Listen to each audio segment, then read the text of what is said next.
Pergi memancing ke tepi rawa, ada belut yang nyangkut di samsak.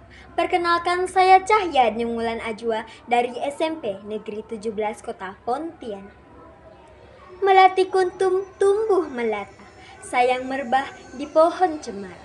Assalamualaikum mulainya kata, saya mulai pembuka bicara. Assalamualaikum warahmatullahi wabarakatuh.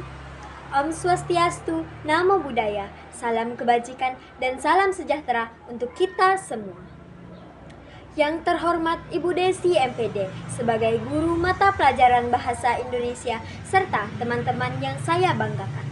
Pertama-tama, marilah kita panjatkan puji syukur kehadirat Allah Subhanahu wa Ta'ala, Tuhan yang Maha Esa, di mana atas izinnya kita masih diberi kesehatan sampai saat ini.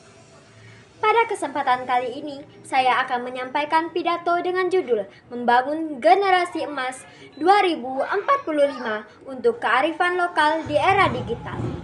Signifikasi kemajuan ilmu pengetahuan dan teknologi tidak dapat dihindari, karena jika kita menolak perubahan, kita akan tenggelam. Hal ini dapat diatasi dengan peningkatan mutu pendidikan di Indonesia. Pendidikan adalah cikal bakal terlahirnya generasi emas yang mampu beradaptasi dengan perubahan. Bukan hanya gayanya saja yang berubah, tetapi mindsetnya juga perlu diubah.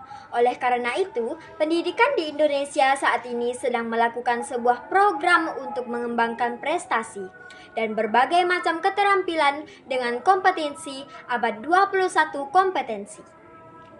Kemajuan bangsa ini ada di pendidikan dan pemudanya, namun di atas pendidikan masih ada karakter. Seperti halnya pepatah, adab atau karakter lebih tinggi daripada ilmu. Percuma pandai dan berprestasi, namun tidak bisa memanusiakan manusia. Maka dari itu, gagasan penguatan P5 Profil Pelajar Pancasila oleh Bapak Nadiem Makarim terus digencarkan. Penanam karakter ini harus dimulai dari lingkungan rumah, sekolah, dan masyarakat. Pertama adalah lingkungan rumah, yang diingat bahwa buah yang jatuh tidak jauh dari pohonnya. Artinya, kepribadian orang tua akan dicontoh oleh anaknya. Jadi, penanaman karakter yang paling diutamakan adalah pada internal rumah. Selanjutnya, yang kedua adalah lingkungan sekolah. Hal ini dapat dimulai dari jenjang TK, SD, SMP, SMA, hingga perguruan tinggi. Pada jenjang SD lah otak manusia sedang pada fase terbaik, maka tidak heran jika di jenjang ini terdapat proyek penguatan profil pelajar Pancasila, karakter building, dan lainnya. Jika pada jenjang perguruan tinggi terdapat program MBKM, Merdeka Belajar Kampus Merdeka, mahasiswa diberikan hak otonom untuk belajar di luar kampus bersama mitra program MBKM. Program ini antara lain pertukaran mahasiswa merdeka, kampus mengajar, MSIB, wirausaha, merdeka, dan lainnya. Lalu yang ketiga adalah lingkungan masyarakat. Pada lingkungan ini kita perlu kehati-hatian dalam pergaulan. Iklim tongkrongan di dunia masyarakat ini yang menentukan masa depan kita. Misalnya tongkrongan gaya anak muda yang toksik akan berdampak pada mindset dan perubahan jati diri. Kita sebagai generasi muda, Ploner NKRI harga mati ini harus terus aktif dan mencari solusi dalam setiap problematika yang ada. Wahai pemuda, ingatlah 28 Oktober 1928.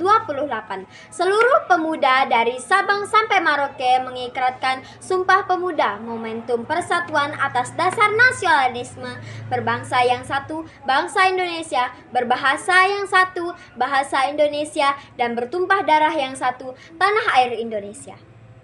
Tonggak estafet perjuangan masa mendatang ada di generasi kita. Jangan menjadi pemuda yang acuh terhadap situasi, terus berbanyak relasi, koneksi, networking, sinergi, dan bangun komunikasi. Karena ini saatnya alih generasi. Teruslah optimis dalam menyingkirkan hal-hal yang buruk, dan teruslah menjadi pemuda yang berkarakter. Jangan takut menjadi dewasa, karena setiap masa ada orangnya dan setiap orang ada masanya. Indonesia tidak kekurangan orang pintar, tapi Indonesia kekurangan orang jujur. Maka dari itu, untuk membangun generasi emas, negara ini harus meningkatkan mutu pendidikan, karena pendidikan adalah seni untuk membuat manusia semakin berkarakter. Kita pelajar Pancasila, kita bernafas dalam sila-silanya. Kita pelajar Pancasila, ayo kita jaga Indonesia. Dari itu, jadilah generasi muda yang berkarakter dan terus menanamkan nilai-nilai Pancasila, karena apa yang kita tanam itu yang akan kita tuai.